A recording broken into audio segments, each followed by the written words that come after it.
Assalamualaikum warahmatullahi wabarakatuh. Di sini saya akan menjelaskan tentang terkait dengan jurnal internasional teknologi yang diambil oleh Scientist dan Engineering di 81 tahun 2019 di halaman 11 sampai dengan 21 oleh Joshua dan Esther dan kawan-kawan dengan judul Natural Green Total Corrosion Inhibitor Prospect on Concert Steel Reformance in 3.5% NaCl, atau di sini kita dapat judul yaitu terkait dengan preventive corrosion di baja tulang. Oleh saya sendiri, Usman Rosid Masuri, dengan NIM dan kelas bagi berikut. Selanjutnya terkait latar belakang.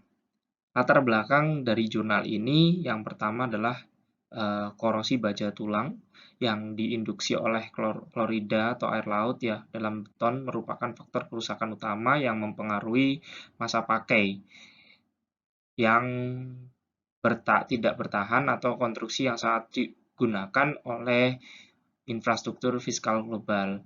Jadi korosi baja tulang ini sangat sering digunakan oleh seluruh infrastruktur di seluruh dunia. Dan latar belakang yang kedua yaitu korosi yang diinduksikan klorida dapat dikendalikan melalui beberapa faktor, termasuk dengan penggunaan proteksi katodida atau ekstraksi klorida elektrokimia, pelepasan permukaan, membran kedap air, tulang baja, dan lain-lain. Namun kondisi seperti ini sangatlah tidak ekosistem atau sangat berbahaya dari kehidupan manusia maupun segi ekosistem. Sehingga oleh karena itu perlu adanya sesuatu atau tantangan yang baru terkait dengan preventive corrosion ini dari ekstrak tumbuhan yang merupakan produk alami Hetherium biomedible yang ramah lingkungan.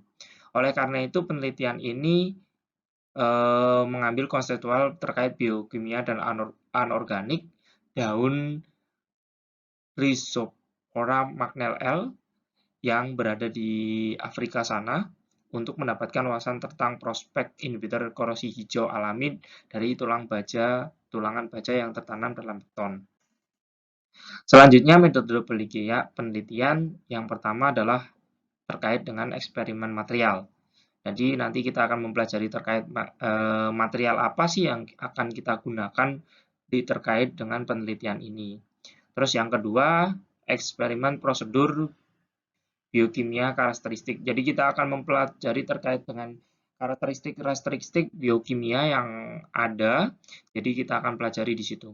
Dan terakhir adalah eksperimen prosedur of total corrosion testing. Jadi setelah kita mengetahui terkait dengan biokimianya, kita akan mengetahui hasil metode yang kita pakai adalah keseluruhan dari tingkat korosi yang mau kita teliti. Untuk yang pertama terkait dengan material, kita menggunakan dua hal. Yang pertama yaitu Rhizopora Magnell L leaf material. Jadi ini salah satu material yang kita pakai. Material ini digunakan dari Ehrenmoor, daerah Ilaje Esho-Odo di negara bagian Onada, Nigeria. Material ini nantinya akan dikeringkan di bawah penutup di ruang aerasi. Nah, jadi ditutup ya teman-teman, terus nanti akan dipertahankan suhu 20 derajat untuk memastikan pengeringan daun yang renyah agar mudah dihancurkan. Jadi nanti daun itu akan kita keringkan atau dikeringkan oleh peneliti dan nanti akan digunakan sebagai bahan uji coba untuk preventif terkait korosi tersebut. Dan yang kedua adalah steel reinforcement, yaitu material tulangan baja yang digunakan untuk prospek korosi pada penelitian ini dengan diameter 12 mm. Untuk penanaman tulang beton sendiri, baja dipotong menjadi 190 mm, batang spesimen dari 150 meter dengan beton sementara 40 yang menonjol dicat. Setelah pengecoran dengan cat anti korosi dan digunakan untuk koneksi pemantauan. Itu yang akan kita gunakan material yang pertama. Selanjutnya yaitu terkait eksperimen prosedur biomedical karakteristik. Jadi Yang pertama kita akan dari yang kedua adalah karakteristiknya. Kita akan terkait dengan karakteristiknya, kita akan menggunakan karakteristik spektrum serapan atom dari logam berat dari daun air magnel yang telah mengalami pra-AS yang dilakukan melalui penggunaan S-series. Prosedur ini menghasilkan kadar abu sebanyak 8,45% untuk daun air magnel L. Selanjutnya adalah investigasi biokonstituen organik dari air magnel diikuti dengan menggunakan dua metode yaitu ekstrak dan spektrum FTIR, dan terakhir adalah analisa screening fitokimia. Dari spektrum FTIR diperoleh instrumental ini kemudian di render ke perpustakaan VUCA. Jadi nanti setelah dapat analisanya nanti diteliti seperti apa atom-atom atau kecil-kecilannya nanti yang akan dilihatkan di situ. Dan terakhir adalah lewat fitokimia diawali dengan mencampurkan 2 gram ekstrak daun secara merata ke dalam aquades dan menggunakan aquades jika diperoleh ratusan sebanyak 20 ml. Nah, analisa ini menggunakan pengukuran arus mikrosel dari 12 sampel beton bertulang baja, masing-masing 100, 100, dan 200. Masing-masing 10 sampel beton baja ini direndam secara longitudinal dalam mangkok yang berisi uji NaCl 3,5% untuk mensimulasikan lingkungan air laut. Nah, sampel beton ini sekitar 0,001 ya gram per liter kontrol dalam air. Ini merupakan sampel yang kontrol positif. Kemudian sampel ini arus sel mikro diukur dibandingkan dengan elektroda menggunakan ammeter resisten 0 dalam interval 5 hari selama 40 hari. Setelah itu dalam interval 7 hingga 1 minggu atau 7 minggu ini berjumlah 16 titik pengukuran dalam periode 89 hari percobaan. Selanjutnya yaitu hasil penelitian. Kita masuk ke hasil penelitian. Yang pertama adalah result of heavy metal from AS tadi. Yang kedua adalah FTIR analysis. Terus yang ketiga adalah phytochemical characteristic of air magnel. Terus yang terakhir adalah steel reinforcement, total result and analysis from leaf extract concrete.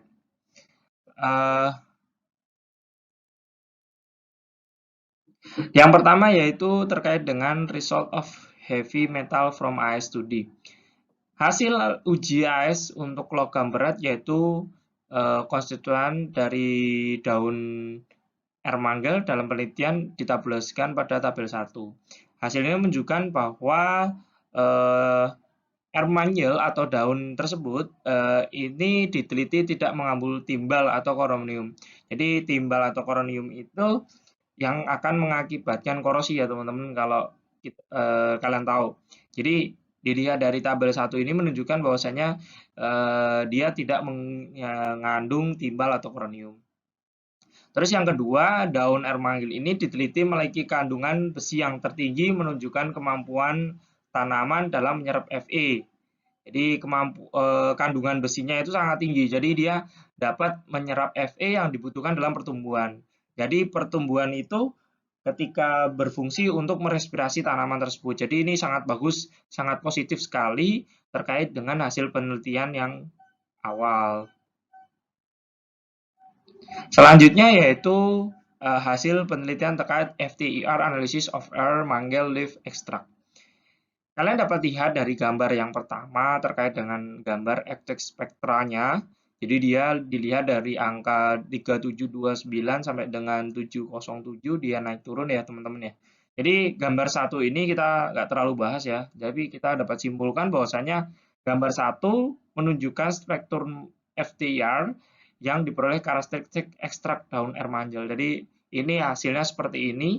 Dari gambar tersebut, penyerapan renggang O sampai dengan H, alkohol fenol dapat disimpulkan pada 3729,48 dengan getaran sidik jari dari pembongkaran dalam bidang OH pada 1329,37. dan tekukan keluar bidang O sampai H pada 707,91. Nah, ini yang dapat disimpulkan pada gambar tersebut. Selanjutnya yaitu FTIR tadi, yang saya jelaskan di awal tadi bahwasanya kita akan melihat seperti apa kondisinya kalau ketika dianalisis berbasis komputer tersebut. Jadi dapat dilihat ya dari gambar nomor 2 yaitu terkait dengan hasil FTIR dari analisis daun air manjel tersebut. Nah, kesimpulan dari gambar 2 tersebut yaitu adalah diindikasikan sebagai senyawa organik pertama dalam kesamaan dengan daftar sasaran pencarian Euclidean konstituen yang disarankan untuk ekstrak daun mengkudu. Yang kedua adalah ekstrak daun air manjel sendiri menunjukkan 4 dan 6 senyawa organik yang masing-masing berbeda dari senyawa yang ditujukan. Ini positif sekali ya. Nah, terus yang ketiga adalah senyawa yang ditunjukkan untuk air manjel tersebut pada gambar 2 terdiri dari 10 aromatik, sebuah S, sebuah Br-, sebuah Cl-, dan 4 N-, dan 9 0- yang mengandung heteroatom.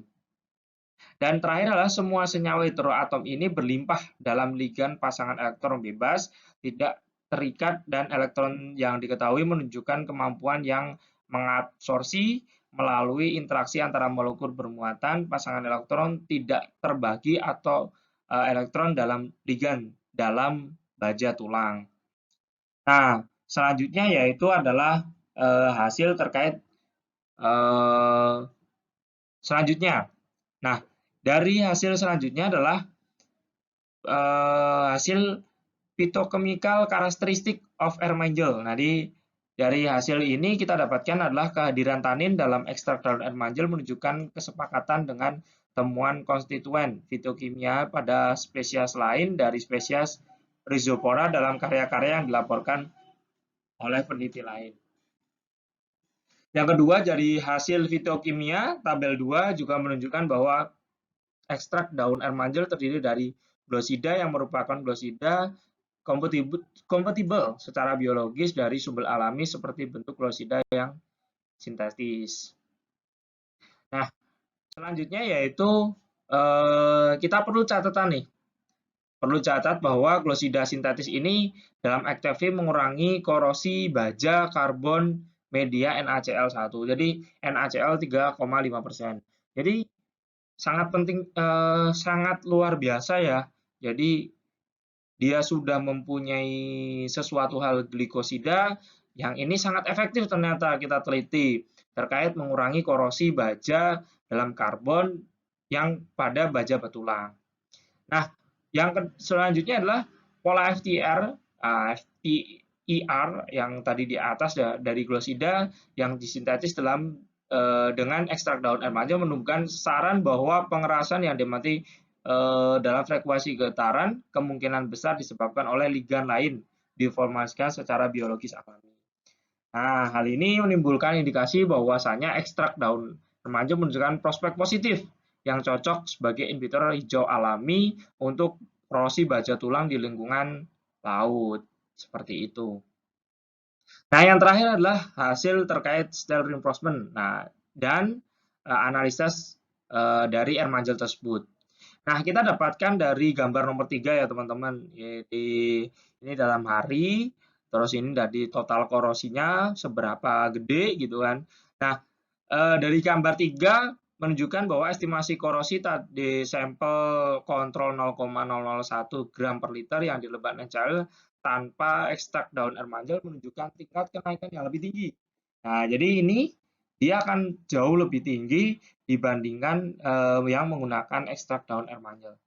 Nah, dapat disimpulkan dari model korosi tingkat tinggi sampel kontrol 0,001 gram per liter yang dilebat NaCl sedang dikurangi akibat konservasi campuran ekstrak daun air manjel di tempat lain. Duplikasi sampel beton bertulang baja di rendam NaCl. Jadi ini sudah disimpulkan bahwasanya yang digunakan oleh sampel atau daun air manjel ternyata dia mengalami penurunan atau lebih rendah dibandingkan tidak dilumasi dari yang udah direndam NaCl 3,5% atau air laut lah ya katakanlah seperti itu. Nah, selanjutnya yaitu terkait style reinforcement tadi. Nah, dapat dilihat pada gambar keempat melewati titik rata, jadi dia kurvanya seperti ini, saya duplikasi sampel, beton bertulang baja. Dari sini sistematisnya dapatkan persamaan seperti ini, di mana A delta sama dengan 0 sampai dengan 4 adalah konstanta yang berdimensi yang memiliki nilai satuan dimensi yang disajikan pada tabel 3. Nah, tabel 3 sendiri dapat dilihat seperti ini kondisinya dan hasilnya dari persamaan analisa dari persamaan kolerasi dari persamaan dua yang di atas tadi. Nah, untuk hasilnya sendiri untuk korelasi yang diberikan pada persamaan dua, koefisien korelasi R 98,0% dan efisiensinya adalah 96,15%. Dari analisa untuk kesesuaian korelasi diberikan pada persamaan 2 disajikan pada tabel 4. Jadi ini seperti ini, treatmentnya berapa, dan 2,69, dan seterusnya sampai dengan nilai value 0,01. Dengan total sebagai berikut. Nah, yang kedua adalah, yang ketiga terakhir adalah dengan nilai P yang kurang dari 0, dapat diturunkan bahwasanya ini variabel korelasinya bagus. Jadi ekstra daun Elmanger memiliki tingkat kepercayaan yang signifikan sampai dengan 95%. Selanjutnya yang dapat disimpulkan dari penelitian ini bahwa nilai dari remaja sendiri adalah 5,2. Satu-satunya akar real F sama dengan 0. Oleh karena itu nilai ini analitik dengan konstruksi daun Ermanjel distudikan dari persamaan total korosi minimum dan beton bertulang yang direndam NaCl sebagai TC 1825.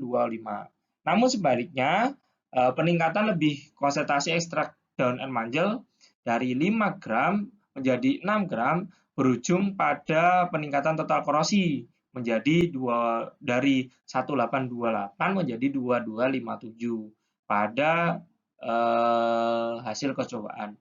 Oleh karena itu, berdasarkan analisis analitik eksperimen ini, penelitian menunjukkan bahwa daun Ermanjel menunjukkan prospek positif sebagai bahan alami yang cocok untuk hambatan korosi tulang baja yang ramah lingkungan yang dirancang di air laut.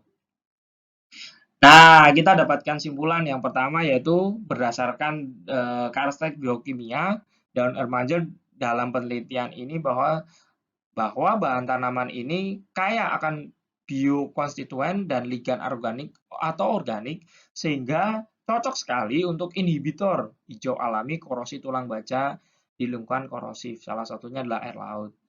Pengujian lebih lanjut tentang efek korosi total yang beton tulang berbaja terendam pada NaCl 3,9 yang memiliki konsentrasi ekstrak daun Ermanjel yang berada sebagai bahan tambahan menunjukkan bahwa keberadaan ekstrak menyebabkan pengurangan korosi total pada tulang baja sampel campuran.